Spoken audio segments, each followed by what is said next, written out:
నా వరకు ఒకే ఒక హీరో, అది మెగాస్టార్ చిరంజీవి గారు. సో ఎవరైనా నన్ను మెచ్చుకుంటా ఉంటే నాకు అంటే మన హరీష్ అన్నారు చిరంజీవి గారిని పిలవాలి అని మాట్లాడుతాను, ఆయన ఫంక్షన్ పిలవాలి అది అంటే చెప్పాను, మీకు హీరో కావాలి అంటే నన్ను పిలవండి, మీకు తమ్ముడు కావాలంటే చిరంజీవి గారిని పిలవండి. చిరంజీవి గారి పక్కన ఉంటే ఏమైపోతుందంటే నేను హీరో అన్న సంగతి మర్చిపోతాను. నాకు ఏం మాట్లాడాలో కూడా తెలియదు నాకు ఒక్కసారి.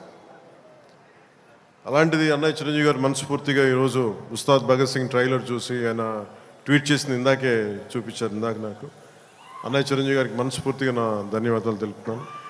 అలాగే మన రామ్ చరణ్ తను కూడా ట్వీట్ చేసినందుకు మనస్ఫూర్తిగా నా ధన్యవాదాలు తెలుపుతున్నాను.